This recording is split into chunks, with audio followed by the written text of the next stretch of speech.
Hey, je vous retrouve aujourd'hui pour vous faire enfin la vidéo tant attendue sur mon expérience avec la pilule contraceptive.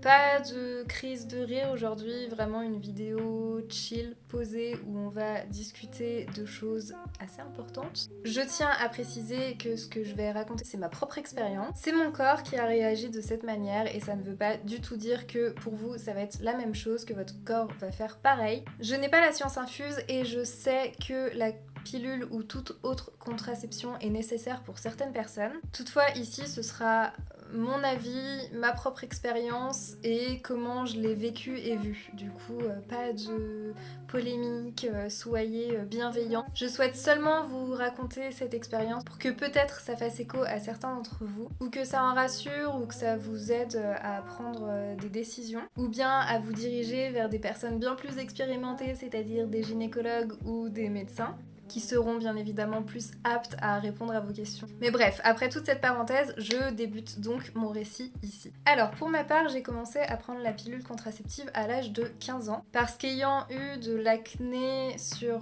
le décolleté et dans le dos, j'ai eu le plaisir de goûter au fameux traitement Roaccutane. Donc c'est le fameux traitement acnéique dont je pense beaucoup ont déjà entendu parler, puisqu'il fait encore aujourd'hui beaucoup polémique en vue de sa lourdeur de prise et de sa lourdeur de suivi, puisque lorsque nous sommes une personne avec la possibilité de procréer, ce traitement demande obligatoirement une prise de contraception. Donc chaque mois, avec ce traitement, vous avez l'obligation, quand vous êtes une femme, d'aller faire des prises de sang pour savoir, pour savoir si vous êtes enceinte ou non. C'est quelque chose d'obligatoire avec ce traitement, étant donné que, bien évidemment, si vous tombez enceinte, vu que c'est un traitement très lourd, le bébé risque de tout simplement ne pas être fiable, même avec des grosses séquelles physiques. À l'époque, cette nouvelle de la prise de la pilule m'arrangeait, étant donné que j'étais déjà depuis 1 an et demi, je crois, avec mon copain de l'époque, et qu'on souhaitait ne plus se protéger. Grosse parenthèse et gros warning, ne faites pas ça n'importe comment quand vous décidez de ne plus vous protéger avec votre partenaire. Allez vous faire dépister. Voilà, je ferme la parenthèse, mais c'est quelque chose d'important. Allez vous faire dépister, même si vous pensez être tous les deux fiables. On sait jamais. Donc pendant que j'étais sous Roaccutane, ma première gynécologue a pris sa retraite. Par chance, ça n'a pas été compliqué pour moi d'en chercher une nouvelle, étant donné que il y en avait une dans la clinique où bosse ma mère. Au final, c'est du coup elle qui m'a suivie tout le long de mon traitement Roaccutane. Et c'est aussi à ce moment où on s'est rendu compte que cette pilule que m'avait donnée ma première gynécologue, donc c'était la triafémine, ne me convenait pas du tout parce qu'elle me donnait du cholestérol et du mauvais cholestérol. Et c'est là où les emmerdes ont réellement commencé. Donc j'ai été amenée à faire prise de sang sur prise de sang pour savoir d'où venait le problème. Sachant qu'à l'époque, j'étais comme ça, que je mangeais pas gras, pas sucré, ça pouvait pas être au niveau de mon alimentation que ça merdait. On a finalement découvert que c'est mon corps qui produisait trop d'hormones de base.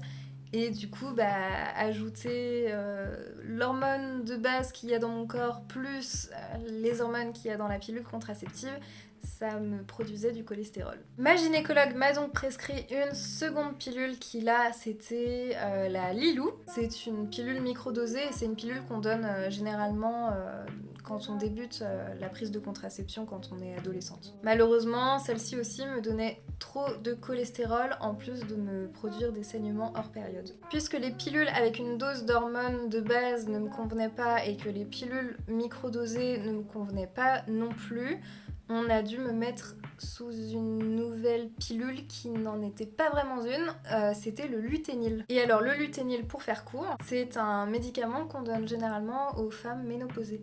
Encore une fois, ce médicament ne me convenait pas du tout, puisqu'il me donnait encore trop de cholestérol. Et c'est d'ailleurs à ce moment que j'ai remarqué que je perdais beaucoup de poids. Donc j'étais passée à un 50 kg, à un 46 kg, donc beaucoup de poids, non, mais ça jouait quand même sur mon poids. On m'a donc bien évidemment encore une fois changé de contraception. Pour cette fois-ci, prendre du Luthéran. Donc le Luthéran, c'est un petit peu la même chose que le Luténil, sauf que, en faisant mes recherches, je suis tombée sur un grand encadré, et je vais vous lire ce qu'il y avait dans cet encadré, parce que je trouve ça aberrant qu'on donne ça à des femmes.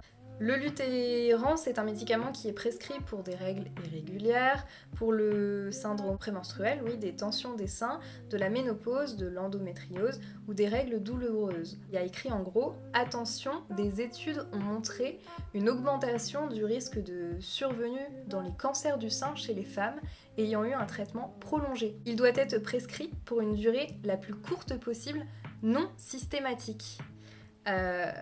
Moi c'était ma contraception et je l'ai prise pendant 3 ans, tous les jours.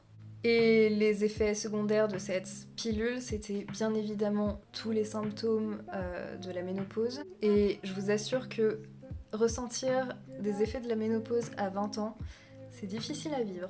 D'ailleurs, autre chose folle à l'époque, c'est que quand on m'avait prescrit le Luthéran, il était en rupture de stock depuis 2012. Donc en fait, ce que je prenais et ce que j'ai pris pendant 3 ans, c'était le générique. Sauf qu'un jour, ce générique a lui aussi été en rupture de stock. Donc je prenais le générique du générique. Vous voyez le merdier. Alors oui, c'est basé sur la même molécule, d'accord, sauf que, à la fin, j'aurais bien voulu avoir le vrai truc, quitte à m'empoisonner plutôt que du générique du générique. À force de faire le yo-yo, parce que un coup dans une pharmacie il était en rupture, un coup dans une autre c'est celui-là qu'on me prescrivait, j'ai dit stop.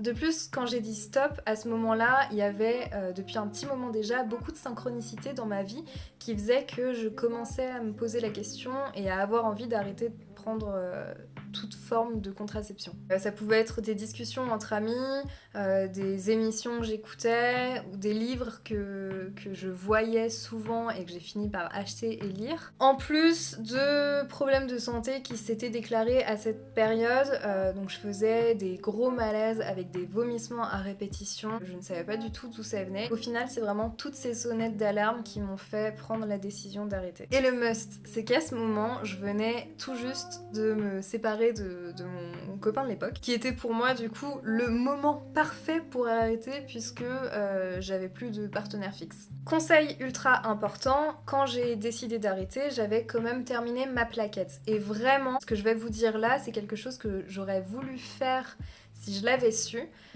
Et ce qui, quand on réfléchit, est très logique. Déjà, n'arrêtez jamais de prendre votre pilule en plein milieu de la plaquette. Faites au moins l'effort de terminer votre plaquette, au risque de vous dérégler. Et le mieux, et c'est ça que j'aurais voulu faire du coup, c'est de réduire petit à petit votre dose de pilule. Parce que plus on va réduire la dose, plus votre corps va prendre l'habitude de ne plus être sous hormones et il va être moins déréglé quand vous aurez vraiment totalement terminé votre plaquette. Ça permet à votre corps de ne pas le chambouler et de, je pense, moins le dérégler. Si moi j'avais su ça, j'aurais peut-être pas eu toutes les emmerdes que j'ai eues après.